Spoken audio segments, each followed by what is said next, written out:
right. So good morning, everybody. I'm Purestmaiden, and this is Kelp hosting with me today. Yes, I have to remember. Camera is here. Laptop is here.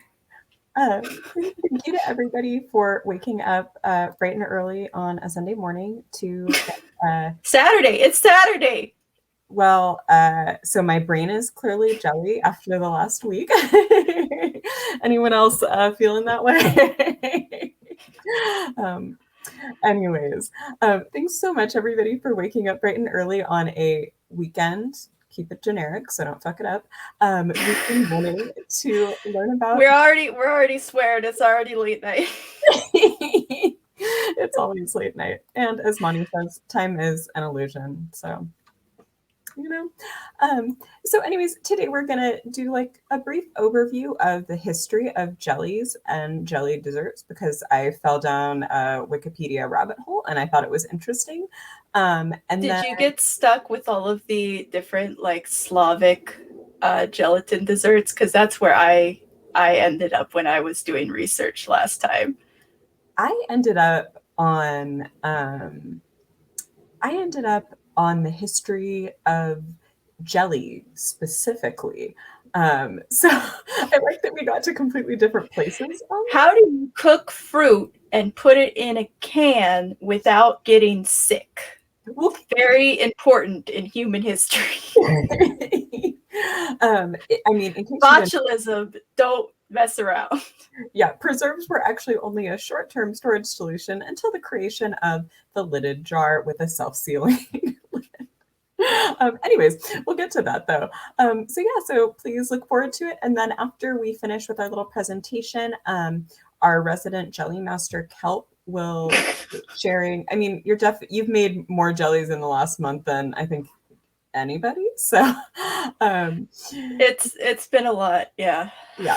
So Kelp will be hitting us with some of her favorite recipes and some jelly knowledge. So let's get going. Kelp, I guess do you want to do a brief introduction first for anybody who's tuning into our panels for the first time? What, like an introduction to Bay Area cake? Introduction to us weirdos? No, sorry, introduction for you. Like a self-intro. I'm Kelp. I mainly do like copy editing. I'm the person that checks for typos, and then like whatever else needs doing, and that's about it. Do you have a favorite jelly? No. That seems weird. I'm not the third person that has like ranked favorites in a nice little like list. So, sorry. It's okay. Okay, and as for me, I'm Purestmaiden. Like Kelp, I mostly do a lot of odd jobs around Bay Area. Legal expert. Yeah, I'm a certified legal expert, I guess. And I really like jelly and specifically like jams and preserves. So yeah, that's me. Okay. Also, I just want to say shout out to Frill Squid. Yes, I am a Gelatin. I really also please keep the jelly puns coming. As you will know if you've tuned into any of our past panels, we all love puns, but I specifically am obsessed with puns. So I will put your comment up on the screen and say like nice things about your sense of humor if you toss some puns in the chat. Okay. So first off, I guess, what is jelly? It's kind of a big umbrella term. The way that we've been using it anyways is kind of a catch-all term for any substance that takes fresh foods, juices, liquids, whatever, and makes them jiggly. There's a couple members of the jelly family. There's gelatin, which is like the basis for Jello and most of the common jelly desserts that we know here in the US. There's also pectin, which is a substance that comes from fruits, and it also can be used to like thicken sauces, but primarily it's used for jams, jelly, the like. And then there's also agar, which is derived from a few different varieties of seaweed and algae. It's derived from me, which is why I don't consume it, because that's just a little messed up. I'm glad that you're not a kelp cannibal.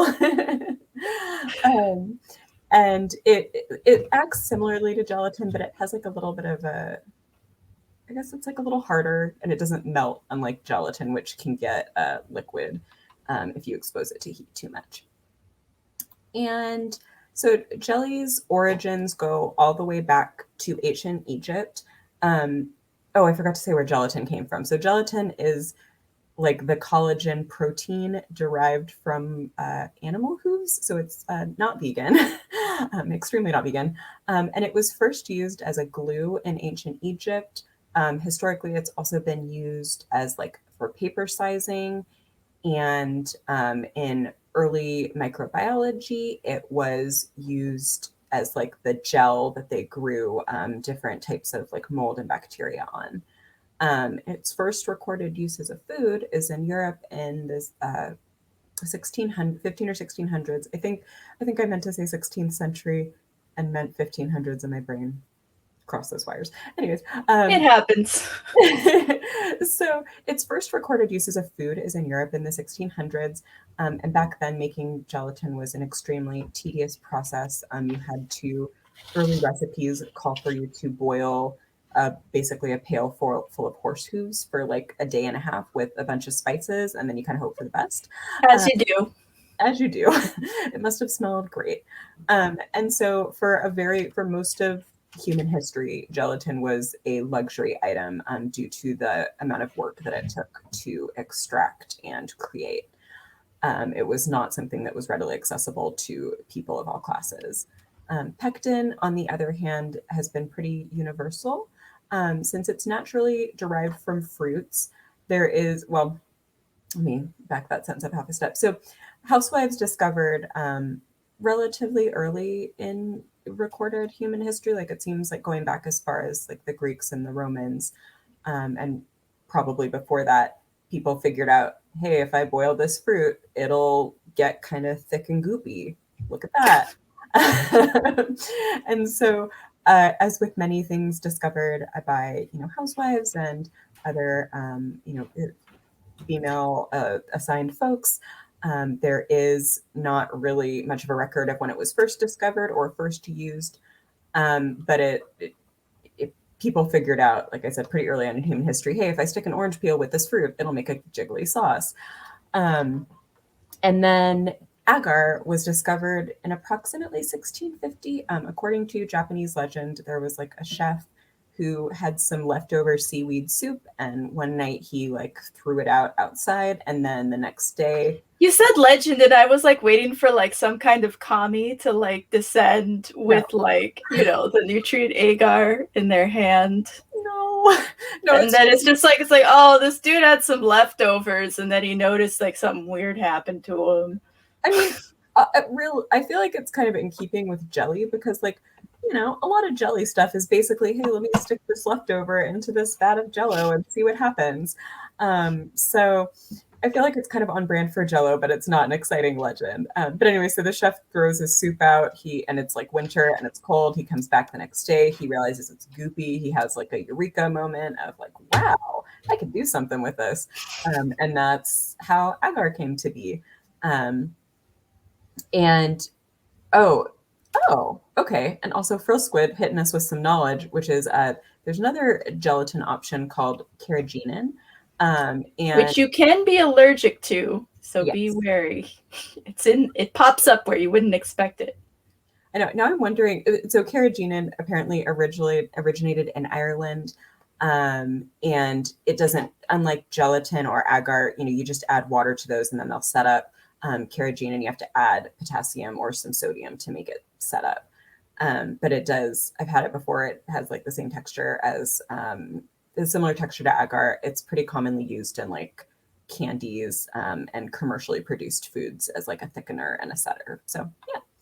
Um, and so beginning in around like the 16th or 17 and 1800s as like the Industrial Revolution begins, and as Europe gets less into, you know, like weird religious shit and more into like weird science shit. Does that ever really happen, honestly? I mean, it just kind of ebbs down a little bit. Yeah, it ebbs a little bit, maybe is a better way to phrase it.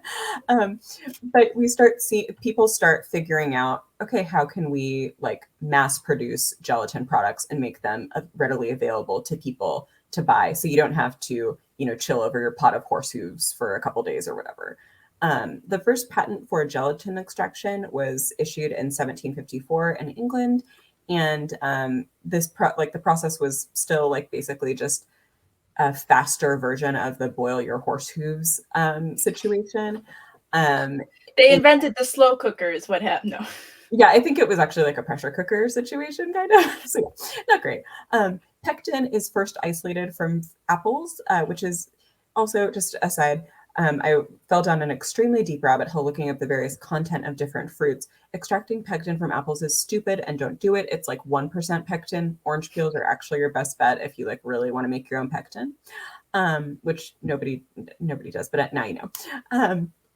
And then agar is first extracted from marine algae in 1859. And originally, like production was kind of slow. Like these were mostly like done on an industrial scale, or these were mostly done like, sorry, I can't talk. These were like still kind of slow, like expensive. It wasn't like, they still were not products that were accessible to everybody. But beginning in the late 1800s, they start as microbiology picks up and scientists need more gel agents to produce like bacteria and mold on. Production of first gelatin, which is the initial agent for that, and then agar really starts to pick up to meet that demand. And beginning in the mid 19th century, they also figure out how to make like powdered gelatin and powdered agar. So those start becoming more commonly available and making gelatin and agar more accessible to folks. And oh, there's a slide. Oh no. Okay. So there's also, I missed a slide, but now you're just going to get to hear me talk about Jello for a minute. So up until about the early 1900s, like Jello was perceived, and it kind of was like a luxury item. But as commercially, instant Jello becomes like cheap and available in the very late 1800s and early 1900s. And that takes Jello from a kind of a luxury item to something that is readily accessible. And lower class folks who previously didn't have access to it are like really excited. And this sets off something of a gelatin food, the first like gelatin food boom, where folks from the lower classes are imitating these kind of previously fancy dishes that they didn't have access to before. And gelatin continues to be popular in the 20s and 30s because this is how it's billed. I don't know if I would ever eat it. Let me know in the chat if you would. But gelatin becomes very popular during in America, specifically during the Great Depression, because it's like an easy shortcut for stretching leftovers. You know, you can take your table scraps and you can mix them with some gelatin for a Jello salad, and then you've got 2 meals out of 1. And so as people are kind of struggling economically, of course, it makes sense that that's the type, they want something that's going to stretch their food further. Yeah, and something that the Knox Gelatin book mentions, which is from 1930, is really the whimsy of setting things into gelatin. So it says like, oh, convince your kids to eat their vegetables by putting the vegetables in gelatin, and that sort of thing. And I'm like, if the vegetables taste bad, that's not going to help. So when you see some of like the older recipes that people are just like, oh, like that doesn't look like it tastes good. Even at the time, it wasn't necessarily marketed as tasting good. It was just kind of like the spectacle of it all. Yeah.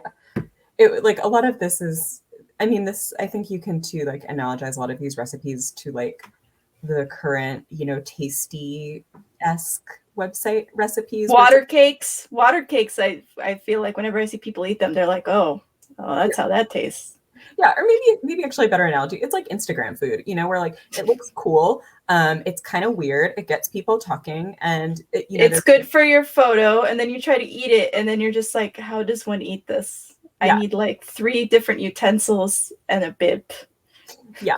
And I think these are similar. It's like maybe you wouldn't eat these products specifically, but it might get you buying the recipe books or buying, you might like buy the gelatin in general, and then find You're some. gonna impress Susan at the party.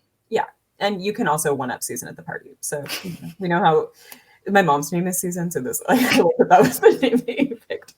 Um, so, and then as we get into the 50s, gelatin becomes even more accessible, because with the advent of home refrigeration, and it's something of like the big Jello molds are almost something of a status symbol because refrigerators are really expensive. Most people can't afford them.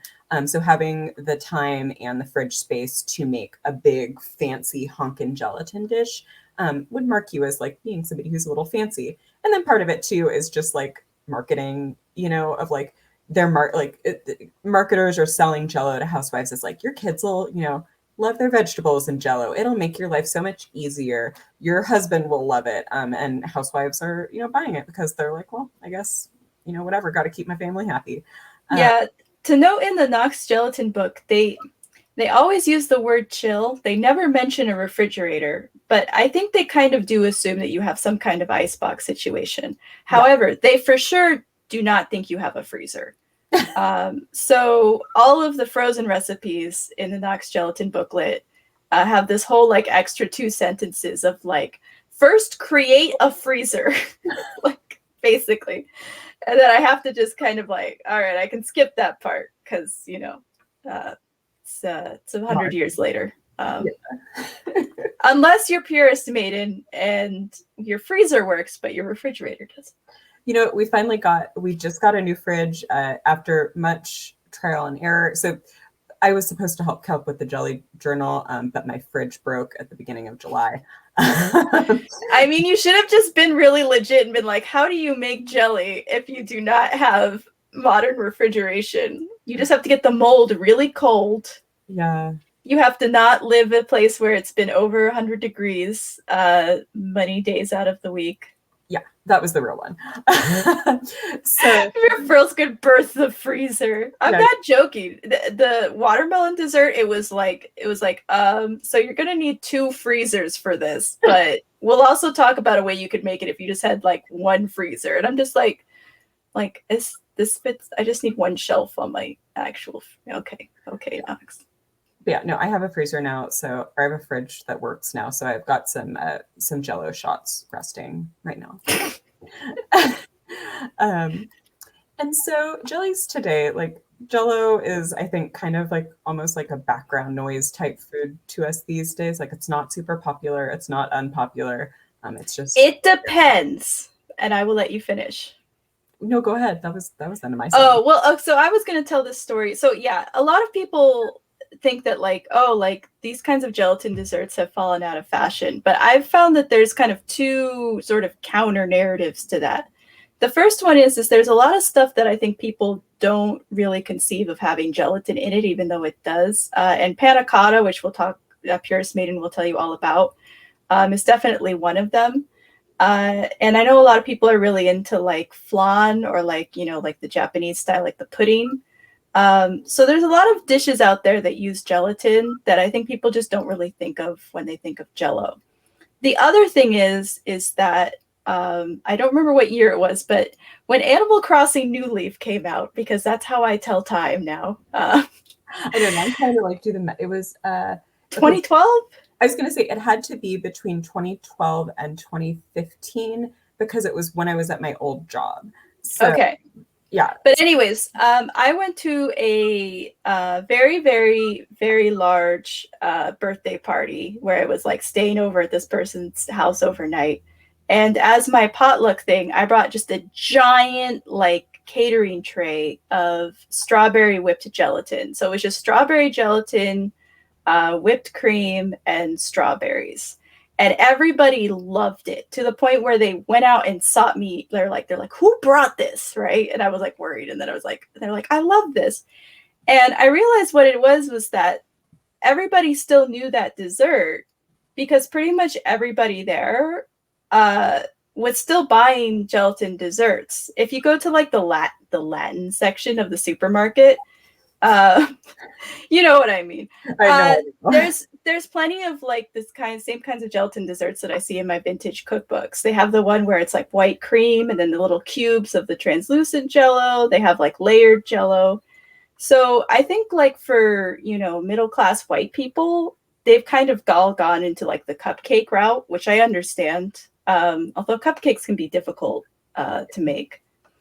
Uh, but for people in, everybody else, gelatin is actually can still be fairly popular and can get you tracked down at a party in a sort of concerning way. Yeah.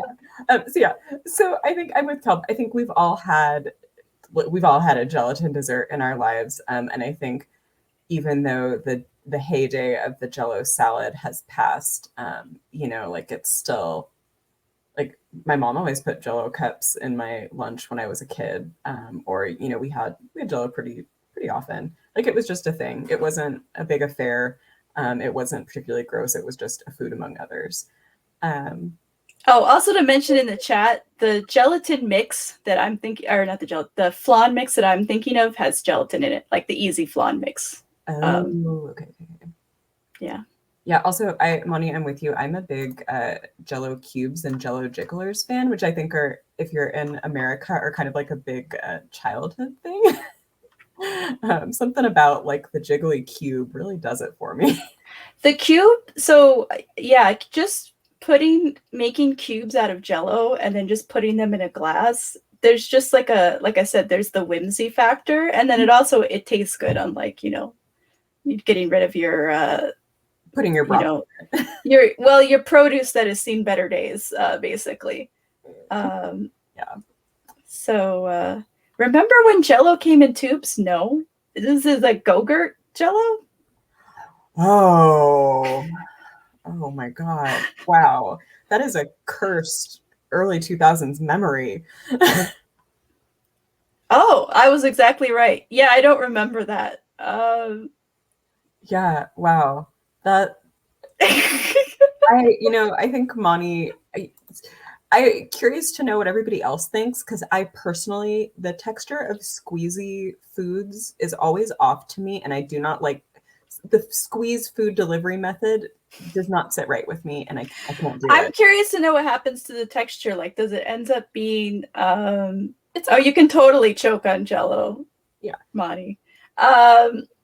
Does it end up like flake? I'm curious about the texture, honestly. It's like kind of gummy and like flaky. I don't know. It's hard to describe. Because I like flaked jello, but then like sometimes flaked jello can like recongeal, and then that's not so good. That's what the texture is like to me, where it's like recongealed and a little goopy.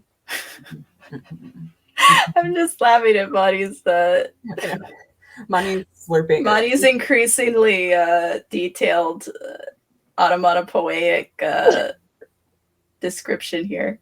Yeah, we're sorry to everybody that Moni is slurping at in the chat. I think if everybody who's here came for this, they know what they were in for. That's fair. So yeah, and if you're, as I mentioned earlier, Jello is emphatically not vegan or vegetarian.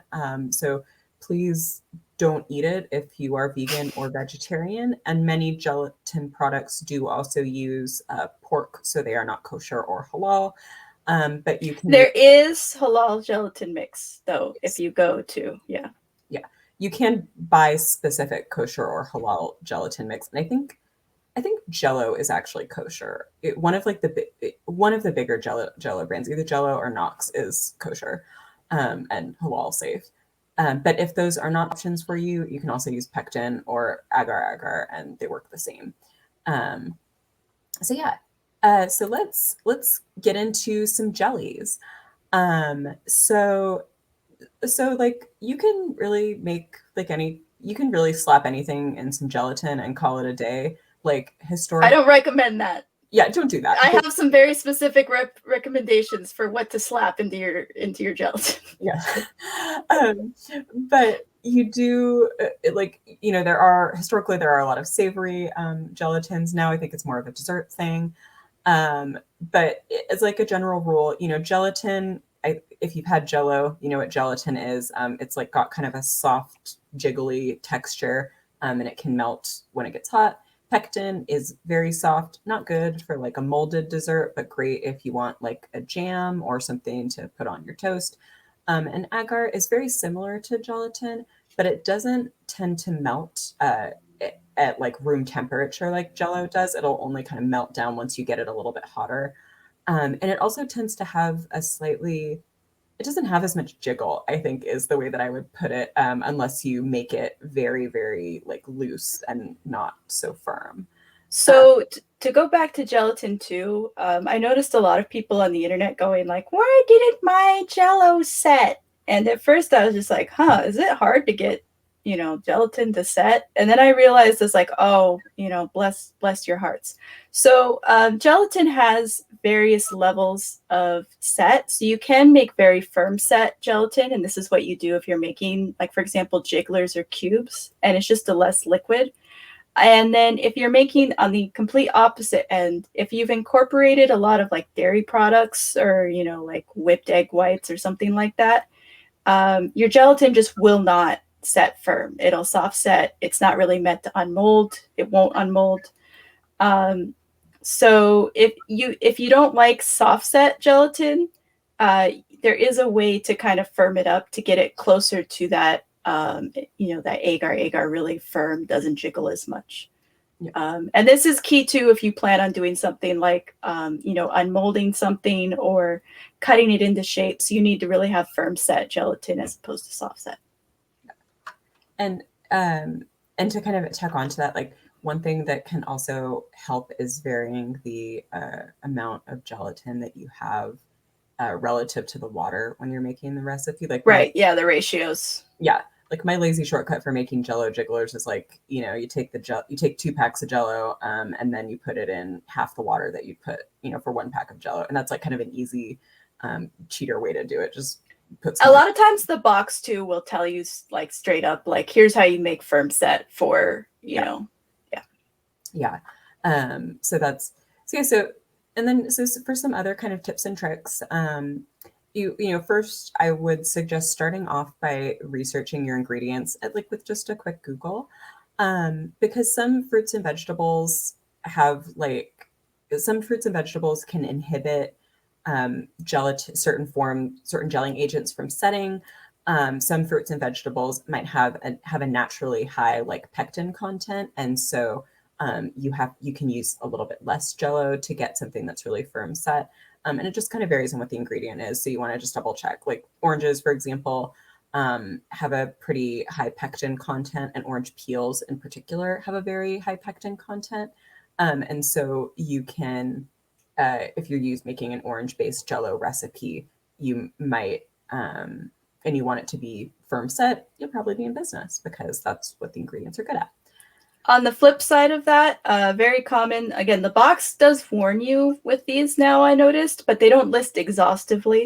Yeah. But pineapple is a very common one. You can use pineapple, but it has to be cooked. If you use raw pineapple, like fresh, you haven't scalded it or anything, your Jello is not going to set. And there's a couple of other common fruits as well that they have an enzyme that prevents it from setting.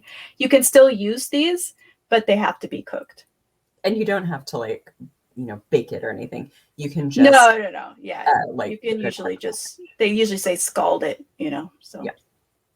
And then second, you always so the number one Jello mistake that I have seen friends and family make is just flinging the Jello into the pot and hoping for the best.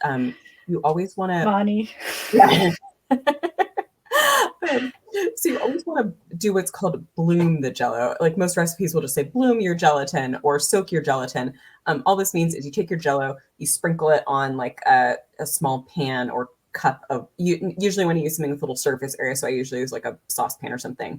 You just sprinkle your Jello on the surface of some water, and you let it sit for 5 to 10 minutes. Because gelatin has like its unique properties because it can absorb a lot of water. it doesn't absorb as much water, or it clumps up if you just fling it in hot water and let it go, because it will. So, about this. Oh, So, if you're using Kraft Heinz copyright Jello trademark, um, you dissolve it in hot water and a pretty good amount of hot water. And then you just have to stir it for a while. I find usually 2 minutes. And then you usually add some sort of cold liquid afterwards. And when you're working with other recipes that use packaged Jello specifically, you start with hot water and then you add some kind of hot liquid, boiling liquid, and then go cold. However, pretty much every other type of gelatin, so Knox powdered gelatin and I believe sheets of gelatin, you have to bloom in a small amount of cold water, and then you go back and dissolve it in a larger amount of hot water. This has been very hard to keep in my head. I haven't made the mistake yet, but I think it can be very confusing for somebody that's maybe familiar with making Jello if they start to use unflavored gelatin. Yeah. So you don't really have to bloom packaged Jello, but you do have to really make sure that you stir it for a while and make sure that there's no particles left over, that it is fully dissolved in the hot water. And then, but for unflavored gelatin, you do. So just, it's something that's kind of confusing. Food science, hey, it's great, I guess. But yeah, main thing is just make sure that everything's fully dissolved. You don't have any clumps. Yeah. If you have clumps, it's, I've made clumpy Jello. It's disgusting. It's like, you can strain it before you put it in a mold too, to help declump it. If you forget to bloom it and you get some clumps, you can strain it, but it might not set up as firm as you want, but yeah, just if you have like a couple of little clumps, it'll help. If it's really clumpy, then you might want to start over. Yeah. But yeah, so with jelly, you don't have to do this, but normally, like Kelp said, you want to bloom gelatin on cold water to let it absorb a little water and prevent those clumps. Usually it's just like you sprinkle it over the surface of the water, and then it's done blooming when the water surface looks like a wrinkled piece of fabric. This sounds weird when I'm talking about it, but no, I know exactly what you're talking about. But yeah, when you put the Jello on the water, you will understand. And then, so another like common mistake. So Jello its power to like hold together and jiggle starts to break down above boiling temperature. So you actually it is not better to dissolve your Jello in boiling water. It can only tolerate being in boiling water for like a short amount of time before the gelling power starts to break down. So, like when you're making Jello, like when it says to add it to boiling water, like you boil the water and you add the Jello, but don't like leave it on the burner to keep boiling. You've gotten the water to boiling, and now you are pouring the water into a different pot that is not, your hot sauce pot. Yep, exactly. And so like a lot of the time people are like, oh yeah, I got it really hot. No, you want to keep it at like generally it's best to cook Jello over medium to low heat to avoid hitting that boiling point. And then another common mistake is I know this is different for some types of packaged Jello that are specifically made to be frozen or specific frozen recipes. So this is not about those. This is just about making a normal Jello. Don't freeze it. It's not going to make it go faster. And it does not gel if you stick it in the freezer. And if you leave it in there too long, it will never gel. So don't do that.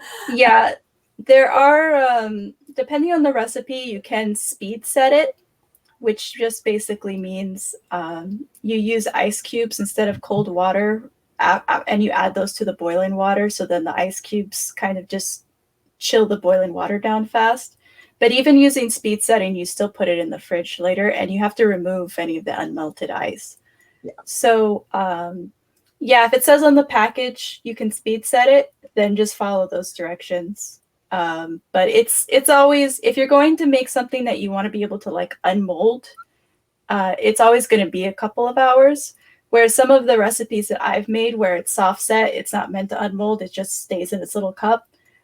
Those can be just chilled for 30 minutes afterwards because you're not trying to get it to a certain, firm set. Yeah. And yeah, that's the shortcut, not freezing. Just making something else that doesn't need a firm set. Yeah. And I think that kind of follows into my last point, which is like with gelatin, especially like gelatin, I think really is a great example of like food as science. It is something where the proportions are pretty important, and a small change can make a big difference to how your recipe turns out. So just like if you're in doubt, like just follow the instructions as carefully as you possibly can, and especially don't skimp on setting time unless, like Kelp said, you change your mind on having like the jigglers and you're just like, oh, I'll just scoop it into a cup for people.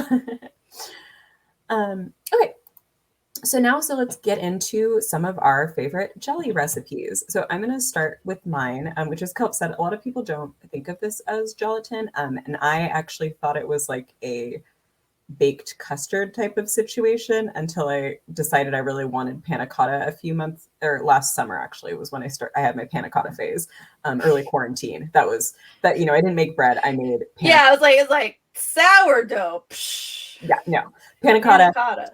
every day. So this is my recipe. Um, and I usually start with half and half. You can make it with cream and milk, but with cream and milk, they will separate when you put the panna cotta in the fridge to set up, unless you cook them over very low heat for a very long time. And I'm frankly a lazy piece of shit, as I think everybody knows. So I use half and half because it's a lot quicker. But like I said, you can use cream and milk. And then you just toss it in. You sprinkle a little, you put it in a saucepan, sprinkle the gelatin on top, let it bloom for like 5 minutes, and then you just heat it gently over low heat until the gelatin dissolves. And then you add some sugar, let it dissolve, add the vanilla, let it dissolve, and then you dunk it in like whatever containers you want. It'll be ready in like 30 minutes if you want a soft set panna cotta, and you can just serve that in little individual ramekins. If you want to mold, it's probably going to take closer to like 4 hours, especially if it's a big one. You can unmold the small ramekins in maybe like 3 hours, I would say. But I find, oh, and also my other tip, grease your pan, because otherwise you will not be able to unmold it no matter how hard or soft set it is. I would also just add on to this as well is that as someone who recently made blancmange, that is an even easier version of panna cotta. It's just this basically, but like with milk. Yeah. But it doesn't firm set, at least the recipe that I used. I think you could probably unmold it if you used like but I wouldn't get too crazy with the unmolding with blancmange. Although the ones that I saw were, but anyways, if you want something that's like even easier than this, even less work, look up blancmange. Yeah, because in blancmange. Yeah, Lang has spelled it correctly, so yes. Yay. Yeah, blancmange. It doesn't have to have almonds. The recipe I used just had vanilla extract, but you could use almond extract if you wanted the almond type. But yeah, I usually cheat and do almond milk to get the almond type, but that's not the way you do it. Normally, I think it's like you can either grind them up or just fling some. I mean, you can do whatever you want. Like, live your jelly truth. And I like panna cotta and blancmange because they're a good, like, it's like a milky pudding basically, but it's also a good base if you are into if you want to add, like, get a little fancy, you can add like some fruits, or some.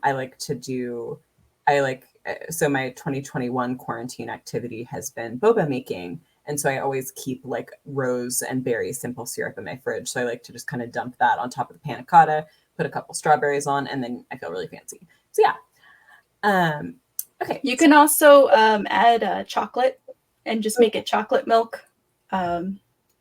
So yeah, you got options. Yep. So next up, this is one of Kelp's jelly delight experiments. I just like that you left in my callback to like my existential crisis in the yogurt aisle. By the way, I didn't want to take it out. But this is another jelly. Yeah, there's a lot of really easy things that you can do by just incorporating dairy products into gelatin. But like I said before, this won't necessarily produce a firm set gelatin. So you can see this is in the blue thing, because I used blueberry, not blueberry, blueberry jello, which was definitely only made because people wanted to have a blue jello, like a blue colored jello. Um, but yeah, a lot of them are just really simple, where it's just you replace some of the liquid with some kind of dairy product. So this one, it's just you make jello just like you would, um, and then you chill it until it's slightly thickened, which is the consistency of unbeaten egg whites, which we all know. Like slightly thickened just means that it's like it's one step beyond where it was really. Like a little It's goopy, but not really. not even goopy. I would say it's gone from water to syrup. Yeah. The thing that I've read most often is that you can dunk a spoon into it, and if you Oh flip yeah, and it the spoon coats. over, it'll like coat the spoon because instead of sliding right off like water. That's Yeah, what you that's yes, that's a good test for it, because yeah, the unbeaten egg whites, it's just like that's that's no, the that's not purpose. helpful. It's not helpful. Also, beat until mixture is light and fluffy. You can do this by hand. You don't need to break out an electric mixer, unless like you've got like straight up like hand problems. But if you're just like very tired all the time, like I am, I was able to do this by hand. Um, How long did it take you to whip it? Not very it because I'm not like trying to whip egg whites here. It's just to like whip it so that it gets fluffy. Yeah. Um, it's not. I'm guessing traditional plain yogurt is probably best for this rather than Greek or low fat or such.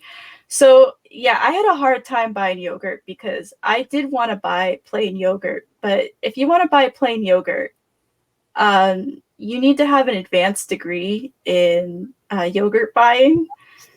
And what I ultimately found or concluded was that the only way that you could buy plain yogurt or even just like vanilla yogurt was in like a giant tub. And I'm trying to make small servings, right? So I ended up buying this like Icelandic yogurt, but the only reason that I bought it was just because it was full fat. It was 5%. Because most of the yogurts that I found, it was impossible to find anything that wasn't low fat, which I think you could use, but I try to use the highest um, fat percentage I can for these sorts of recipes, because usually that's what they were tested with. It's not, like a 2% fat or a non-fat yogurt. So feel free to experiment. I don't think it would come out wrong. The Icelandic yogurt, it had like a little bit of a tang to it, but because the gelatin mix is so sweet, it kind of balanced out. This was pretty popular with my test group here in my household. So, and also I used plain yogurt. The original recipe actually has you use strawberry jello and strawberry yogurt. So you could get, a bit crazy with the combinations or whatever. But Now I'm thinking maybe I'll do I was like trying to think of something quick and easy I could do for tomorrow. Maybe I'll do like peach yogurt with peach jello.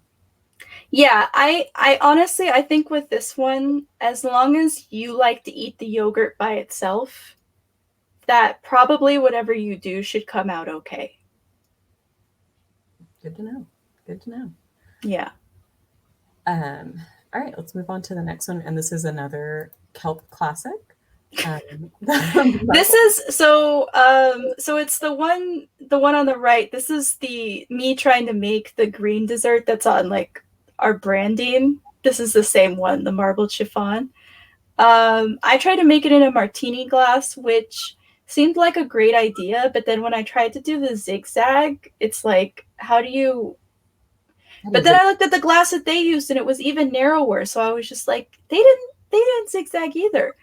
Um, so yeah, so I don't recommend trying to zigzag it. I think just achieve the effect by just alternate spooning. But but yeah, this one too, they use lime gelatin specifically, and I went ahead and used lime gelatin, but you could use this with any flavor. And Yeah, it does give off very AP print vibes. Kelp, make a melon soda print for us. oh yeah, the melon soda is something different. That's the But super sodas. those are next. But Those are next, yeah. But for the marble chiffon, again, this is pretty easy. Kraft Heinz also owns Cool Whip and also Dream Whip, which is mixed to make Cool Whip. it's there's a lot of layers. There's a lot of layers. So there's a chiffon.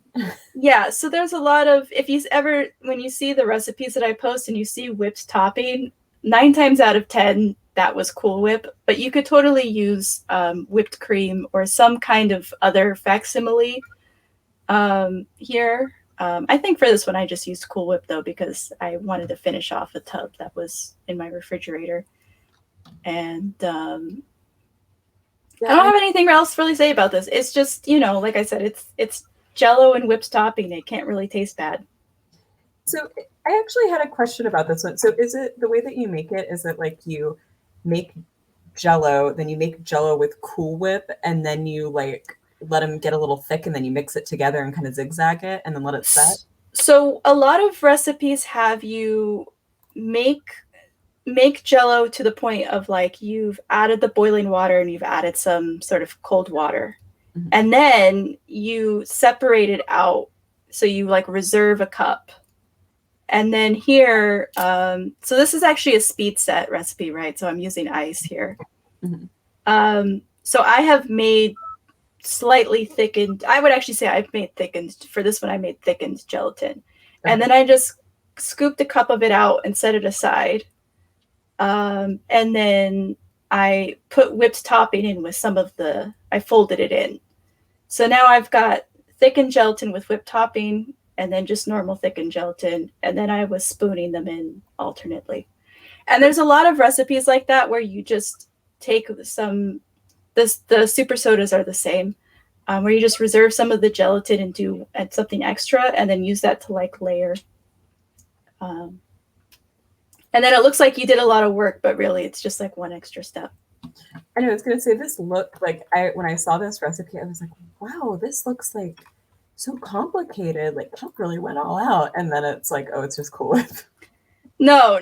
Yeah, I wouldn't have put it in the easy recipes if it wasn't, if it wasn't easy. Yeah. But I do recommend not bothering with the zigzag and just achieving the effect by just alternating the spoonfuls. All right. Okay, so the next one is Soda Supreme was the recipe. Soda Supreme. So this one you actually don't boil the soda. I've loved boiling soda lately to make gelatin. Think about how your house has smelled like hot Coke all month. The weirdest thing I've boiled. Well, I don't know what other people would think, but to be the weirdest thing that I boiled and made gelatin out of was Strawberry Crush. I just had a spare bottle of it in the fridge, and I'm just like, well, let's try Strawberry Crush. This will work. But yeah, so this one, you use club soda as part of the cold water. And for anybody wondering, like, well, does that actually really do anything? It kind of does. You can it sounds weird. You can kind of taste the carbonation in the gelatin when you eat it.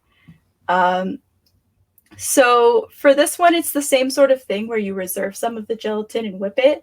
They have you in the original recipe put a scoop of ice cream on the bottom, which I didn't do because I wanted to try to make a facsimile of a melon cream soda. What you could do, the solid layer there, you could get that set pretty solid, and then you could put a scoop of ice cream on top, and then you could put whipped gelatin around that if you wanted to get like a foamy effect. There's a lot that you could do with just the different steps and the different parts. Just be aware that the especially because it has carbonated water in it, the whipped gelatin is very delicate. So that cherry that you see there, I actually have it on a little like Cool Whip stand because otherwise it would have just like sunk completely down. And even then you can see it sunk down quite a bit. Yeah. So Food photography. People might ask me like, are you burnt out on gelatin? No. Are you burnt out on photographing gelatin? A little bit.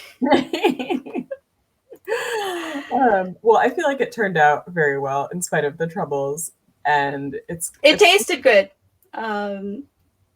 It tasted like lime. I mean, I could go down to the store and get like actual melon cream soda, but I just wanted to use up lime gelatin. So, yeah. But also, fun Jello fact: lime was the first gelatin flavor, and first Jello flavor, and many early Jello recipes suggested adding salt and vinegar to lime Jello to make it appropriate for savory additions. I just thought that was really gross. So the thing about that too is that I don't know about the lime, but I can tell you that lemon gelatin, I've made recipes with lemon gelatin where the person who ate it thought that I had made it with unflavored gelatin. So I don't know if lime would also be able to have that same delicate flavor, but I can tell you that if you see a savory recipe that uses lemon jello, not limoncello, but lemon jello, that might actually be okay because the lemon jello flavor is really subtle. It just tastes like, you added some citric acid to something. I mean, I could see that happening with the lime jello too, because it doesn't have a strong flavor, but I also just hate lime jello. So that's more. I thought I didn't like lime flavor, and then I had lime jello, and I'm just like, oh, I like lime jello, but I probably just don't like, like something else that's made with limes that's just like maybe too much. However, I did rediscover that I do not like grape jello. No, grape jello, I think, is the worst. So yeah, as I wrote in my jelly journal, I was like, oh, it's like children's cold medicine with the flavoring in it. Yeah, I feel like my favorite jello is actually black cherry. Hard to find. I've only found one package of it. I can only find it if you're in NorCal. They always seem to have it at Raley's, but not Safeway. So fun fact. I'm like an expert in like the jello flavor supply chain in my like local area now. I've been to like 5 different grocery stores. I haven't bought actually. Yeah. So another fun jello fact is I haven't bought jello for like 3 years because Monty, you joke, but there's multiple recipes that tell you to just use a red flavor. Yeah, there is a red flavor, Monty. That's why I have to distinguish black cherry from red flavor. But yeah, I haven't eaten flavored gelatin for a long time because a couple of years ago I needed some plain gelatin for a project. They didn't have the envelopes. They did have a 2-pound box. So I have been forcing myself to consume it at every opportunity. I went on a forum to try to like do some gelatin research, and there was like all this shade being thrown at like unflavored powdered gelatin. They're like, oh, only you Yanks use that terrible stuff. And I was like, we have the sheets too. They're just like trickier to buy, But apparently there's powdered unflavored gelatin is like seen as it's like some weird American, I don't know. That's fair. And I will also say the powdered gelatin I only bought because the grocery store that is closest to my house is like, for those of you who are in Northern California, may be familiar with Smart & Final. I have like the world's weirdest Smart & Final that only seems to get cast off items from Costco. So everything is bulk and very cheap. And is there in existence a normal Smart & Final? Because everyone I've been to has had its own interesting. They're weird in different ways, and this one is the bulk weird. But yours is definitely bizarre. Yeah. So it's like a very weird Smart & Final. They never have like anything close to what you need. So there was no chance of Jello sheets. Plus they have the pillars in the middle of the aisle. If you want to, you can't put your cart through like. I've never taken a cart in that store because you can't do it. but yeah, so I think so I would say if you see these recipes and you're like, how can I replicate this with what I have? I You can use sheet gelatin and put. Don't actually. So no, okay. So what I'm gonna just say is that trying to look up gelatin strength equivalency is like trying to calculate, the trajectory of a rocket. It's extremely complicated. I think unlike trying to calculate rocket trajectories, people disagree on stuff. There's like the manufacturers will disagree between each other. So you can definitely use other types of gelatin, but what I would really recommend you do is just look up the recipe online and try to find a recipe that uses the same type of gelatin you are to get an idea of the ratios. Because people really argue, this is why I was on these forums, people really argue about like what actually is equivalent bloom strength and like all of this stuff, and it can get really, really confusing. And with unflavored gelatin especially, you don't actually have that much wiggle room. If you're using flavored gelatin, because of the other stuff that's in there, I've found that you can be a little bit off and you're probably going to be okay. So sorry to be like, don't try it, but it's like, do try it, but just be really cautious and know that like you're wandering into areas that food scientists get into fights on in forums. Yeah, I was going to say something similar. I was going to say you can substitute unflavored gelatin for gelatin sheets because they are the same thing. But like Kelp said, you don't necessarily have a lot of wiggle room, especially if you're going for like a firm set or a loose set gelatin in particular. So you want to look up something that is using a recipe with, even if it's not the same recipe, you want something with like the same ingredients. So you can get an idea of the ratios and how the ingredients that you are using are going to interact with the type of gelatin that you are using. Because I have tried the Jello, because the gelatin sheets are like way easier. So I've tried the gelatin sheet to gelatin spoonful conversion thing before, and it was because the sheets come in different bloom strengths, and they say that the powdered gelatin is about 220 strength, but then it just gets really, really wonky. Another thing too, if you're using a vintage recipe that calls for powdered unflavored gelatin, a lot of times, and especially right now, the Knox recipes, they'll tell you how much you need in terms of envelopes. The envelopes haven't necessarily always been the same size. So luckily, the 1930 booklet gives me tablespoon measures, and some other vintage cookbooks I have, they'll say like, oh yeah, like use an envelope, which is 1 tablespoon. And I'm just like, an envelope is not 1 tablespoon, like right now. So that's another thing to be wary of, even if you're using American recipes for unflavored gelatin, powdered gelatin. If they only specify envelope size, you might not actually know how much they're using. Yeah. So there are very helpful blogs that talk about, if you're using a 70s cookbook, Jello packets included, a tablespoon and a half or whatever. So you can Google that. And I would suggest it instead of just, going off of hope and vibes like I have done in the past and failed at. Monty, don't you love the beautiful scent of collagen? Yeah, Monty, it's because it's collagen from horse hooves and pig hooves. It's kind of gross. It doesn't. I don't think it smells bad. I think it has a smell, but I don't think it smells bad. Maybe that's why I'm doing this. Yeah, I was gonna say like I don't think it smells bad, but I wouldn't like sniff it or anything. I don't know. Yeah. So anyway, so we've been talking for a long time, but not about the recipe. So Kelp, do you want to take them through the orange whip? That's fine. We've been talking about relevant stuff. Yeah, orange whip. Do you get the boil soda? Yes, you do get the boil soda in this one. And the orange, to clarify, is the one in the front, right, and not in the back. Yes, do not make the creamy orange shake. I think I didn't even give you the recipe for the creamy orange shake, so you can't make it. It didn't come out. That cup is cursed because the other thing I made that I put into that cup didn't come out either. But yeah, not really much to say about this except whipping gelatin It'll soft set, so you notice I didn't unmold it. But whipping gelatin makes it seem very fancy and changes the mouthfeel. Nobody could guess there was ginger ale in this. It just, I think it just adds to the lightness. And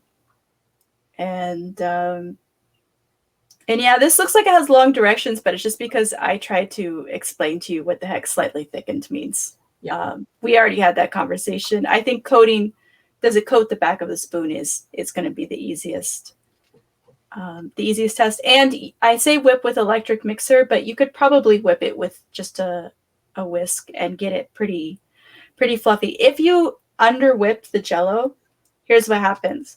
The solid stuff sinks to the bottom and you get a nice little two-toned effect. Oh. Okay. So you can just tell people you did it on purpose. Get like the ombre look. Yeah.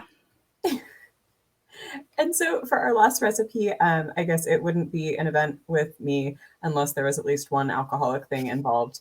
And so we've shared, I think, in the recipe book and in our Pinterest boards, we did share a lot more recipes for alcoholic jellies. For all you, I was trying to think of a joke here. I guess lushes, is that what? What's like booze hounds, for all you booze hounds out there? I don't drink, so I can't try any of these for you. Sorry.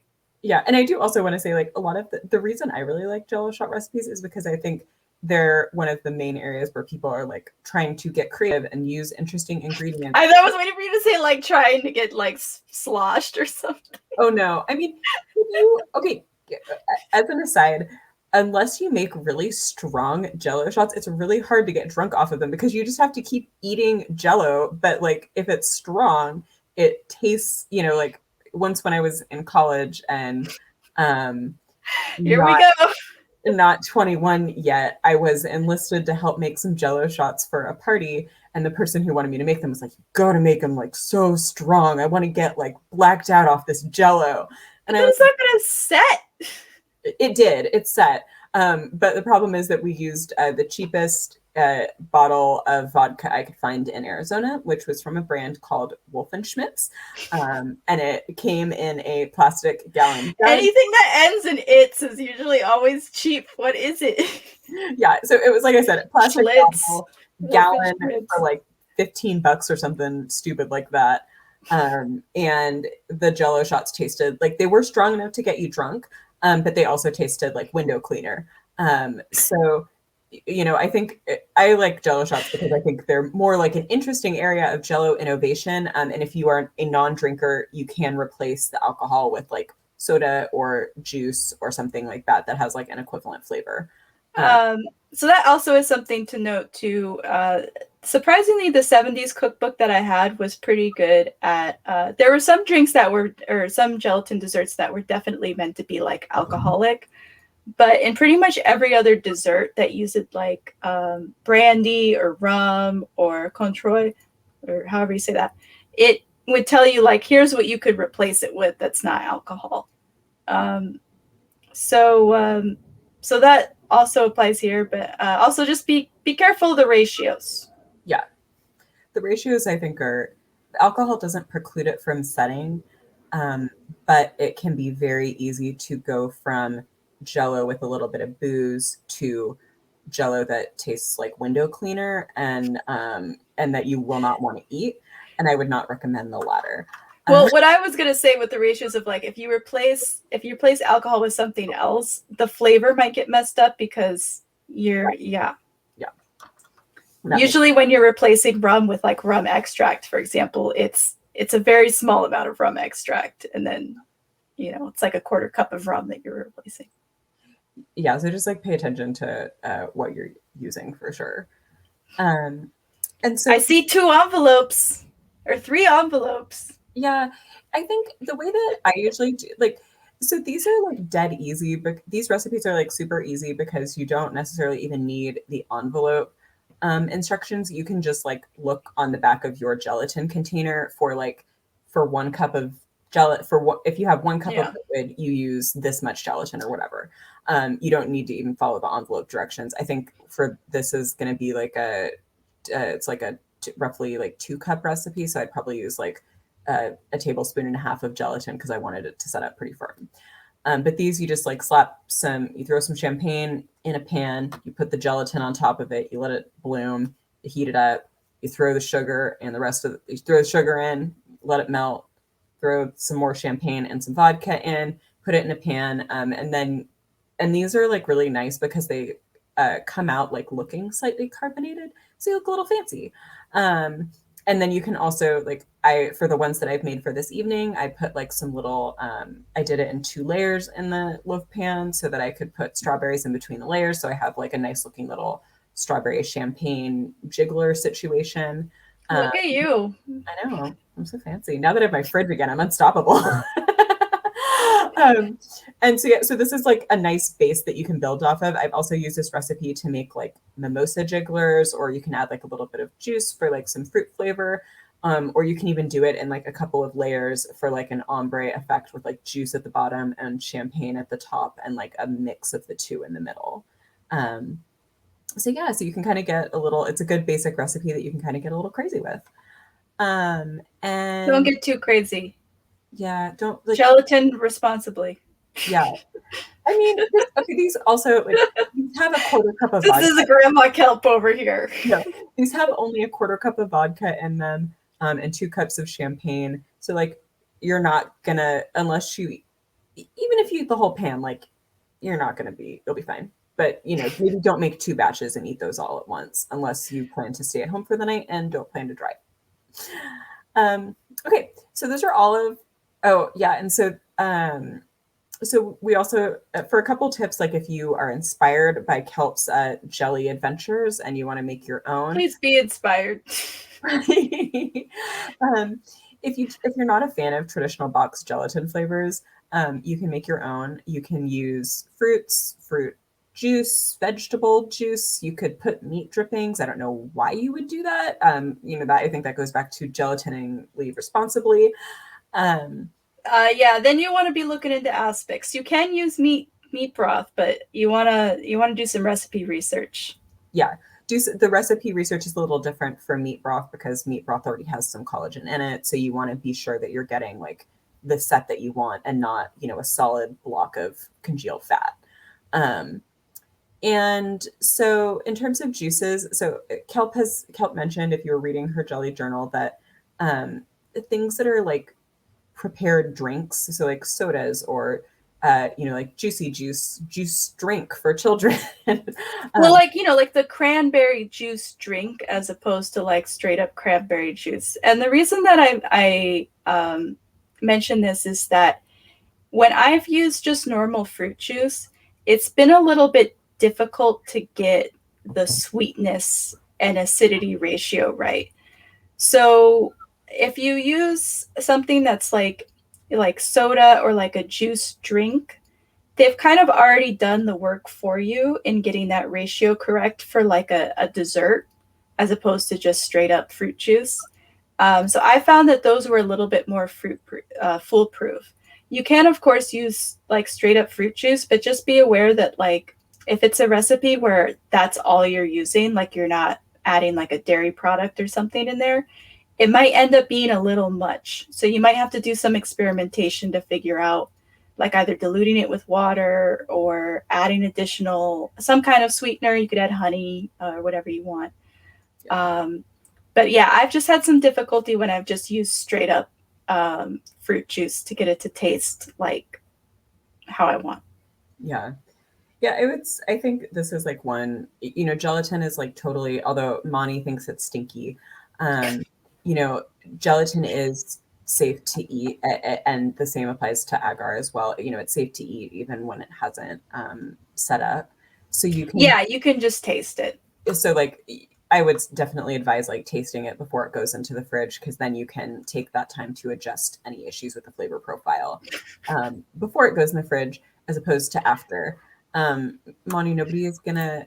Monty says don't eat the stinky, but nobody is going By to. the time you've added fruit juice, it smells like the fruit juice. Yeah. And then otherwise, another kelp tip is if your Which happened mold, to me recently. yeah, if your mold doesn't work, which I feel like happens to me a lot. Also, actually, sorry, preface tip, grease your jello molds. And maybe like you want to be careful with what you use. Like you want to use something that is lighter flavored, like vegetable oil, and not like A butter. neutral oil, a neutral oil. Yeah, so like I would say avoid like olive oil and butter. Unless you're making an aspic, that might taste good. Yeah, like unless it goes with the flavor profile of what you're doing. I tend to avoid stronger flavored oils like butter or olive oil or peanut oil, and I tend to go for lighter oils like vegetable Canola. canola oil. Like I think if you buy like the standard like spray Pam or like the standard spray oil that you can like spray on baking sheets, that's generally a good choice because that's usually specifically selected to be a very neutral oil. But if you use your little oil and despite that your mold still won't come out, you can try gently dipping the bottom of the mold in some hot water and holding it there for up to like 10 to 15 seconds to get the jello That's to. how I unmold. Yeah. So combo of dipping it into warm water, and then what you can do is you can wet your fingers and you can just kind of pull it away from the edges Yeah. to loosen all the edges. Instead of using a knife, you can just use your fingers to just kind of tug it out. And that's good because when you do that, you can kind of figure out like, is it firm set or not? Because if it's really not doing that very well, then it's like, maybe it's not firm set. But if it does really want to like peel away when you do that, then yeah, you're probably in the clear.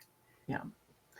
But yeah, if in spite of like all those tips, if your mold doesn't work out, which I would say happens to me like 60% of the time, probably because I'll like miss a spot with the oil or something. That's fine. Like jello looks good if you can cut it up into cubes, you can shred it.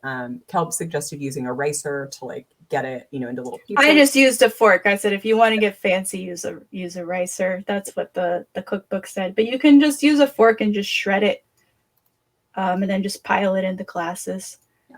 And then it looks fancy. It looks like Wait, I think that it was on one of the slides actually. Yeah, that one. Yeah. This one in the back you can see is it's two-toned because I messed up two different ones. But it gives like a nice cute effect and it looks a little fancier than just having the jello like set in the glass in general. So yes, it's like an easy kind of way to fix your mistakes that also looks pretty cool to boot. So that's the ideal. Also, if you want to like change the mouthfeel of the gelatin, but you don't want to like cut it into cubes, which can be a little bit tedious, it's really easy to just shred with a fork. Yeah. And also my last tip too is that like if you don't want to unmold something, most of the stuff that I made, it's not meant to even be unmolded. But if you just use a clear glass, you can see it. So if unmolding is like preventing you from making stuff, just get some fancy glassware and then just leave it in the glass. Yeah.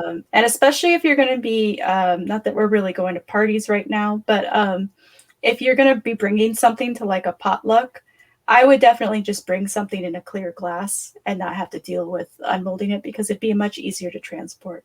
Yeah. Yeah. I usually, when I go to parties, which is, even rare in the pre-quarantine times, but, if I'm bringing like jello. We're homebodies, both of us. Yeah. Homebodies are the win. But, when throw a party for the cat and then the cat leaves us. But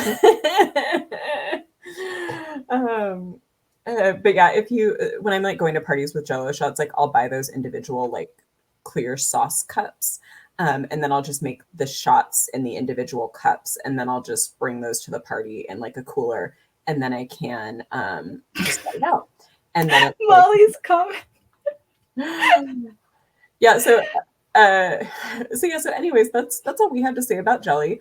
We'll get to questions, but first I do want to highlight Molly's comment. That salmon does look kind of sad. I feel kind of bad for it. For anybody wondering too, like why I haven't made like a magnificent salmon mold, I'm allergic to fish. So yeah, alcohol, fish. Yeah. There's just I only wanted to make recipes that I not only could eat, but like had some desire to eat, so that I could be able to review them like honestly, you know. Because if it's something where I'm just like, it's like, well, I guess I'll eat this, then I'm not gonna really, you know, I'm just like, yep, it was terrible. It's like that's not really helpful for people. Yeah. So So I do mold a salmon with like a fruit flavor, yes. I do I like don't have a salmon mold, but that would be really great. I would definitely love to do that. It's the whimsy. It's all about the whimsy. it's all about the whimsy. And I feel like really when I got that, so I have like an eagle. If you may have seen in the Discord my eagle Jello mold. And I went with the eagle. They had a salmon mold that I was really thinking about getting, but it was 3 times the price of the eagle mold. And so I passed on it, and now like I regret that every day because like especially with like a little salmon face like that would have been so good. So If you want a melon mold, by the way, they're not very much money. So some of the mold shapes I think maybe are probably a little pricier, but you can get some pretty interesting vintage gelatin molds for single digits on the auction sites. And the one that I got was like pristine. It was like $7 or something, or like $9, and it was great. okay, sorry, I was actually trying to click on your comment, Monty. I can't see what it is, so I will have to look later, but I'm really looking forward to seeing the mold that you blessed us with. I'm trying. Swedish fish is licorice, right? No, Swedish fish are like red flavored. I feel like isn't there? I feel like there's anise involved. No, there are, I think you can get licorice fish, but Swedish fish, the brand, are like just It's are the licorice that's not actually licorice. I think my are niece they, likes Swedish fish. are they red licorice flavored? Now I'm curious. But yeah, so does anyone have any questions or concerns? Just because I can, as I ominously grab. If anybody was wondering, there's Kotora in my normal chair. Okay, so also originally Swedish fish were, or no, they do have a salmiak flavored Swedish fish, which is salted licorice, which is my personal favorite flavor of Swedish fish, but you can't get them here in America. I think you can get them at that one Swedish store that we all are very familiar with. Huh. Maybe I'll take a trip over there for some fish. Yeah, so does anyone have any jelly questions for us? I'm sorry, it's gonna Monty is just shopping now. Well, I'm really sorry that we didn't have it on the schedule, but next Monty will be hosting a shop with me panel where he reviews different Amazon Jello molds. So please look forward to it. But otherwise, if nobody has any questions, then I think we're gonna wrap things up. Kelp, do you have any last second jelly thoughts you'd like to leave everybody with? Yes, I have the oh delicious. That's my thought. One thought. Yeah. Oh, also, actually, I do have to. So my hair covered it, and I don't want that to happen. But I do have to say I am too wearing a jelly print. So Jane Marple anniversary cake only. yeah.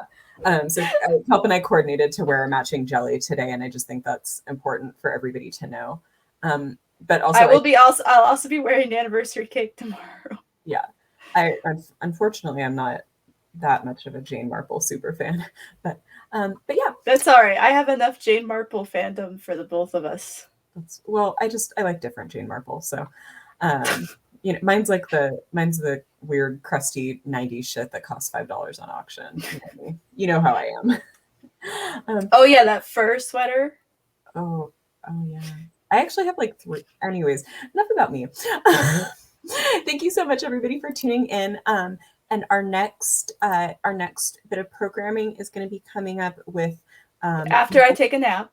Yeah, it will be with Monty. Unfortunately, it will not be depression shopping with Monty. This is some false advertising, but I just thought it was funny. It's going to be the Wheel of Jelly game show. So please look forward to it. It's going to be really exciting. There's lots of jelly puns, and yeah, that's all I have to say. Thanks, everybody. Bye.